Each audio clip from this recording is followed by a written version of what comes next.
Ukraine জুড়ে ব্যাপক drone ক্ষেপণাস্ত্র হামলা চালালো রাশিয়া। জেলেনস্কি যুদ্ধবিরতির আহ্বান সমর্থন করলেন এরদোয়ান। জেলেনস্কির সঙ্গে বিতণ্ডার পর এবার রাশিয়াকে কঠোর হুঁশিয়ারি ট্রাম্পের। সিরিয়ায় আসাদপন্থী 162 বিদ্রোহীর মৃত্যুদণ্ড কার্যকর। প্রকাশ্যে নিজেকে ইহুদিবাদী ঘোষণা করলেন ট্রুডো। ইরানের জন্য যে সতর্ক বার্তা দিয়েছে ইসরায়েল। ইউক্রেন জুড়ে ব্যাপক ড্রোন ক্ষেপণাস্ত্র হামলা চালালো রাশিয়া। ইউক্রেনের জ্বালানি অবকাঠামোয় ব্যাপক ড্রোন ও ক্ষেপণাস্ত্র হামলা চালিয়েছে রাশিয়া। শুক্রবার 7 মার্চ স্থানীয় সময় ভোরে ইউক্রেনের জ্বালানি অবকাঠামোয় এই হামলা চালায় রাশিয়া।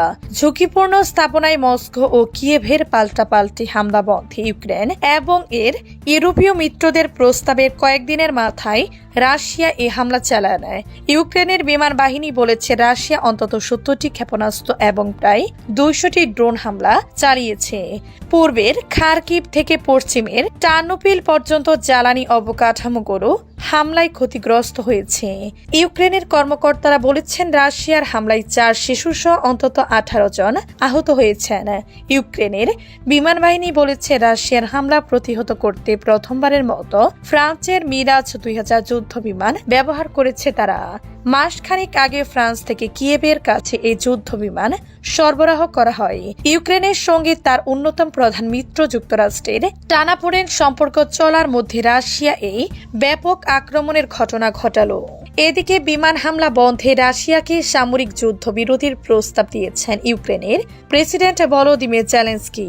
ফরাসি বার্তা সংস্থা এএফপির বলা হয়, ইউক্রেনের বিদ্যুৎ গ্রিডে রাতের বেলা রাশিয়ার বড় ধরনের হামলার পর জেলেনস্কি শুক্রবার বিমান হামলার বন্ধে মস্কোকে আবারও একটি সামরিক যুদ্ধবিরতি। সিরিয়ায় আসাদপন্থী 162 বিদ্রোহীর মৃত্যুদণ্ড কার্যকর। সিরিয়ায় ক্ষমতাচ্যুত সাবেক প্রেসিডেন্ট বাশার আল আসাদপন্থী অন্তত 162 আলাউদ বিদ্রোহীর মৃত্যুদণ্ড কার্যকর করেছে দেশটির বর্তমান প্রশাসন। ওই বিদ্রোহী গোষ্ঠীর অন্য সদস্যদের আত্মসমর্পণের আহ্বান জানিয়েছেন সিরিয়ার নতুন প্রেসিডেন্ট আহমেদ আল সারা। অন্যথায় কঠিন পরিণতি ভোগ করতে হবে বলে হুঁশিয়ারি দিয়েছেন তিনি। সংবাদ মাধ্যমের প্রতিবেদন থেকে জানা গেছে শুক্রবার আসাদপন্থী অন্তত 162 জনের মৃত্যুদণ্ড কার্যকর করা হয় বলে জানিয়েছে মানবাধিকার সংস্থা সিরিয়ান ওয়ার মনিটর। এর আগের দিন আসাদপন্থী এসব বিদ্রোহী হঠাৎ করে দেশটির নতুন সরকারের নিরাপত্তা বাহিনীর উপর অতর্কিত হামলা চালায়। এতে বহু হতাহতের ঘটনা ঘটে। এরপর আলাউদ সম্প্রদায়ের বিদ্রোহীদের বিরুদ্ধে বিশাল অভিযান শুরু করে সিরিয়ার বর্তমান সরকারি বাহিনী। তাদের ধরে ধরে তাৎক্ষণিক হত্যা বা মৃত্যুদণ্ড কার্যকর করা হচ্ছে। জেলেনস্কির সঙ্গে বিতণ্ডার পর এবার রাশিয়াকে কঠোর হুঁশিয়ারি ট্রাম্পের। ইউক্রেনের প্রেসিডেন্ট ভলোদিমির জেলেনস্কির সঙ্গে বাকবিতণ্ডার কয়েকদিন পরই রাশিয়ার বিরুদ্ধে কঠোর নিষেধাজ্ঞা আরোপের হুঁশিয়ারি দিয়েছেন যুক্তরাষ্ট্রের সাবেক প্রেসিডেন্ট ডোনাল্ড ট্রাম্প। তিনি জানিয়েছেন যতক্ষণ না রাশিয়া ইউক্রেনের সঙ্গে একটি চূড়ান্ত শান্তি চুক্তিতে পৌঁছাচ্ছে ততক্ষণ পর্যন্ত তিনি দেশটির উপর ব্যাপক ব্যাংকিং নিষেধাজ্ঞা, বাণিজ্য শুল্ক ও অন্যান্য কঠোর পদক্ষেপ নেয়ার কথা বিবেচনা করছেন। সম্প্রতি ইউক্রেনে রাতভর বিমান হামলার পর ট্রাম্প তার সামাজিক যোগাযোগ মাধ্যমে লিখেছেন রাশিয়া বর্তমানে ইউক্রেনকে ভয়াবহভাবে ধ্বংস করেছে। এই পরিস্থিতিতে আমি বৃহত্তর পরিসরের নিষেধাজ্ঞা এবং বাণিজ্য শুল্ক আরোপের কথা ভাবছি ততক্ষণ না যুদ্ধবিরতি এবং চূড়ান্ত শান্তি চুক্তি সম্পূর্ণ হচ্ছে। তিনি রাশিয়া ও ইউক্রেনের উদ্দেশ্যে বার্তা দিয়ে বলেন, দ্রুত আলোচনা টেবিলে বসুন, সময় ফুরিয়ে আসছে। ধন্যবাদ। উল্লেখ্য, নিষেধাজ্ঞা সাধারণত এক দেশের উপর অন্য দেশ দ্বারা আরোপিত একটি শাস্তিমূলক ব্যবস্থা যা তাদের আগ্রাসী কার্যক্রম বা আন্তর্জাতিক আইন লঙ্ঘন ঠেকানোর জন্য নেওয়া হয়। রাশিয়া যখন 2022 সালে ইউক্রেনে সামরিক অভিযান চালায় তখন থেকে যুক্তরাজ্য, ইউরোপীয় ইউনিয়ন, কানাডা, জাপান এবং অস্ট্রেলিয়া সহ বিভিন্ন দেশ মস্কোর বিরুদ্ধে 21,000-এরও বেশি নিষেধাজ্ঞা আরোপ করেছে।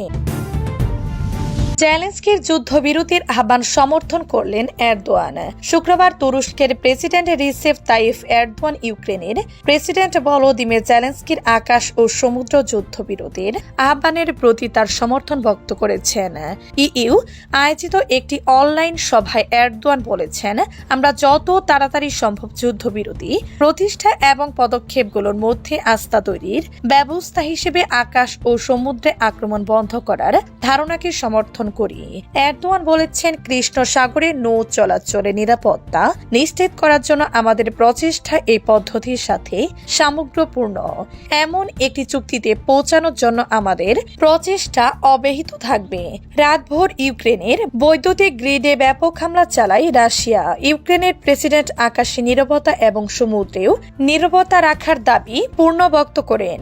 এর পরপরই এরদোয়ানের এই বিবৃতি আসে। গত রবিবার ফরাসি প্রেসিডেন্ট ইমানুয়েল মাক্রো বলেছেন, লন্ডন এবং প্যারিস ইউক্রেনে আকাশে, সমুদ্রে এবং জ্বালানি অবকাঠামোতে চালানো হামলা 1 মাসের জন্য বন্ধ করার প্রস্তাব করেছে। প্রকাশ্যে নিজেকে ইহুদিবাদী ঘোষণা করলেন ট্রুডো। নিজেকে প্রকাশ্যে ইহুদিবাদী ঘোষণা করেছেন কানাডার প্রধানমন্ত্রী জাস্টিন ট্রুডো। সেই সঙ্গে তিনি বলেছেন, কানাডার কারণে নিজেকে ইহুদিবাদী হিসেবে চিহ্নিত করতে ভয় পাওয়া উচিত নয়। স্থানীয় সময় বৃহস্পতিবার 6 মার্চ জাতীয় ইহুদি বিদ্বেষীরা মোকাবেলা ফোরামে এক বক্তৃতায় এই কথা বলেন ট্রুডো। এই সময় জাস্টিন ট্রুডো বলেন, ইহুদিবাদী শব্দটি ইহুদি জনগণের অধিকারে বিশ্বাসী। ক্রমবর্ধমান ইহুদি বিদ্বেষের প্রতি ক্রমবর্ধমান সাধারণ উদাসীনতা বা এমনকি যুক্তিসঙ্গতিকরণ স্বাভাবিক নয়। কানাডার এই প্রধানমন্ত্রীর দাবি, ইরানের জন্য যে সতর্ক বার্তা দিয়েছেন ইসরায়েলের নবনিযুক্ত চিফ অফ স্টাফ ইয়াল জামির গুরুত্বপূর্ণ সামরিক চ্যালেঞ্জের রূপরেখা তুলে ধরেছেন। বিজয়ের প্রয়োজনীয়তার উপর জোর দিয়েছেন তিনি 2025 সালকে ইরান ও গাজার সাথে সামরিক সংঘাতের সম্ভাব্য সময়সূচিও প্রকাশ করেছেন। মধ্যপ্রাচ্য কৌশলগত B-52 রোমারু বিমান সহ আমেরিকার, ব্রিটেন এবং ইসরায়েলি বিমানের যৌথ মহড়ার পর মাত্র 2 দিন পর বৃহস্পতিবার তিনি এই মন্তব্য করেন। ক্রমবর্ধমান আঞ্চলিক উত্তেজনার মধ্যে জামিরের এই বক্তব্য এসেছে, যেখানে আমেরিকা, তেহরান এবং ইসরায়েলের উপর অর্থনৈতিক চাপ বাড়িয়ে ইরানের বিরুদ্ধে একটি বড় সামরিক হামলার আশঙ্কা তৈরি হয়েছে। ইসরায়েল বলেছে যে কোনো সম্ভাব্য হামলার দায় তাদের এককভাবে নেওয়া উচিত নয়, বরং বাস্তব মার্কিন সমর্থন পাওয়া উচিত।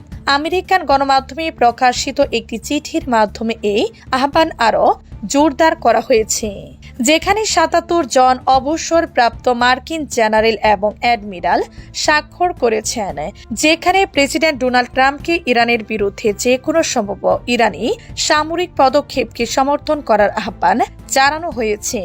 চিঠিতে সতর্ক করা হয়েছে যে তেহরান পারমাণবিক অস্ত্র তৈরির ক্ষমতার কাছাকাছি পৌঁছে যাচ্ছে।